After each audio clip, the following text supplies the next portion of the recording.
लक्ष्मी की छोटी सी भूल पर भगवान विष्णु ने क्यों दी इतनी बड़ी सजा। एक बार भगवान विष्णु ने शेष नाग पर बैठे बैठे धरती पर भ्रमण करने का विचार किया। वैसे भी कई साल बीत गए थे धरती पर आए हुए और वह अपनी यात्रा की तैयारी में लग गए। स्वामी को तैयार होता देखकर लक्ष्मी माँ ने पूछा, स्वामी आज सुबह सुबह कहाँ जाने की तैयारी हो रही है। विष्णु जी ने कहा, हे लक्ष्मी, मैं धरती लोक पर घूमने जा रहा हूँ। कुछ सोचकर लक्ष्मी माँ ने कहा, स्वामी क्या मैं भी आपके साथ चल सकती हूँ। भगवान विष्णु ने 2 पल सोचा, फिर कहा, एक शर्त पर तुम मेरे साथ चल सकती हो। तुम धरती पर पहुंचकर उत्तर दिशा की ओर बिल्कुल मत देखना। माँ लक्ष्मी ने कहा, ठीक है स्वामी। सुबह सुबह माँ लक्ष्मी और भगवान विष्णु धरती पर पहुंच गए। अभी सूर्य देवता निकल ही रहे थे। चारों ओर हरियाली ही हरियाली थी। उस समय चारों ओर बहुत शांति थी और धरती बहुत ही सुंदर दिख रही थी। माँ लक्ष्मी मंत्रमुग्ध होकर धरती को देख रही थीं और भूल गईं कि पति को क्या वचन देकर आई थी। चारों ओर देखती हुई कब उत्तर दिशा की ओर वो देखने लगीं, पता ही नहीं चला। उत्तर दिशा में माँ लक्ष्मी को एक बहुत ही सुंदर बगीचा नजर आया और उस तरफ से भीनी भीनी खुशबू आ रही थी और बहुत ही सुंदर सुंदर फूल खिले थे।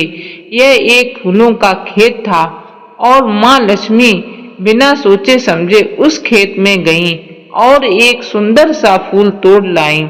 लेकिन यह क्या, जब माँ लक्ष्मी भगवान विष्णु के पास आईं तो भगवान विष्णु की आंखों में आंसू थे और भगवान विष्णु ने माँ लक्ष्मी को कहा कि कभी भी किसी से बिना पूछे उसका कुछ भी नहीं लेना चाहिए और साथ ही अपना वचन भी याद दिलाया।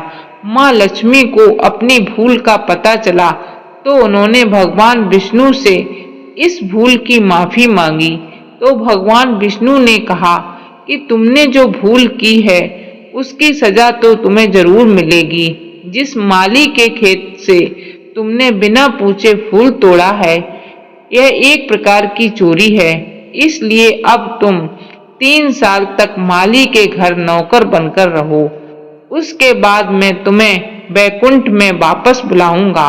माँ लक्ष्मी ने चुपचाप सिर झुकाकर हाँ कर दी और माँ लक्ष्मी एक गरीब औरत का रूप धारण करके उस खेत के मालिक के घर गईं, जिसका नाम माधव था। माधव की पत्नी 2 बेटे और 3 बेटियां थीं।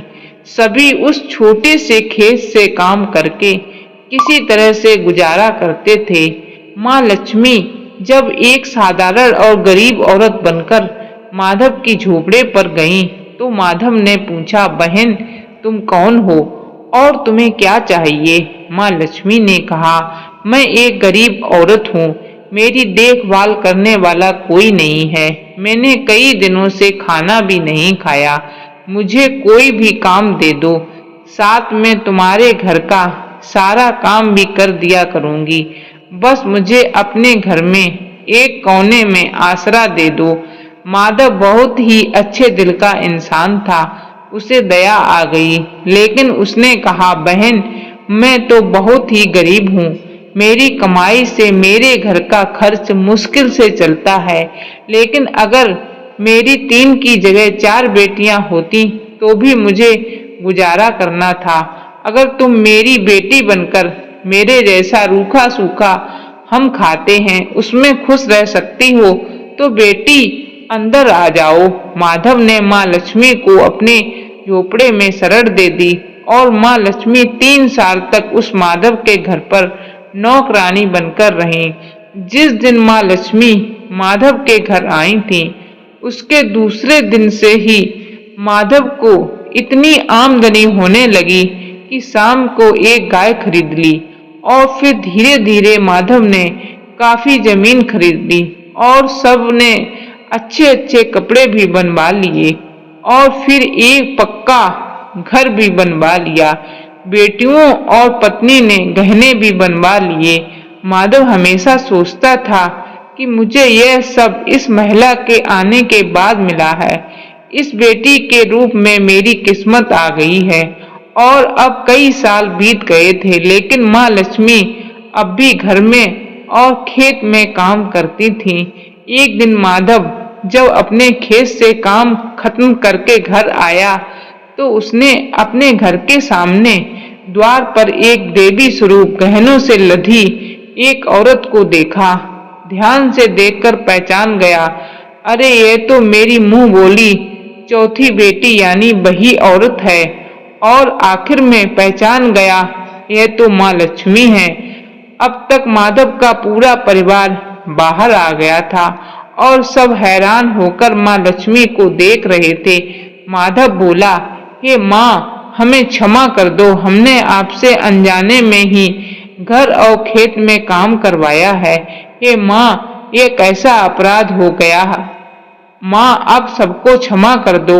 माँ लक्ष्मी मुस्कुराई और बोली, हे माधव, तुम बहुत ही अच्छे और दयालु व्यक्ति हो। तुमने मुझे अपनी बेटी की तरह रखा और परिवार के सदस्य की तरह। इसके बदले में मैं तुम्हें वरदान देती हूँ कि तुम्हारे पास कभी भी खुशियों की और धन की कमी नहीं रहेगी। तुम्हें सारे सुख मिलेंगे जिसके तुम हकदार हो। और फिर माँ लक्ष्मी अपने स्वामी के द्वारा भेजे रथ में बैठकर बैकुंठ चली गईं। इस कहानी में माँ लक्ष्मी का संदेश है कि जो लोग दयालु और साफ दिल के होते हैं, मैं वहाँ निवास करती हूँ। हमें सभी मनुष्यों की मदद करनी चाहिए और गरीब से गरीब को भी तुच्छ नहीं समझना चाहिए। एक छोटी सी भूल पर भगवान विष्णु ने माँ लक्ष्मी को सजा दे दी। फिर हम तो बहुत ही तुच्छ हैं, फिर भी भगवान हम पर अपनी कृपा रखते हैं। इसलिए हमें भी हर इंसान के प्रति दयालुता दिखानी चाहिए, क्योंकि ये दुख और सुख हमारे ही कर्मों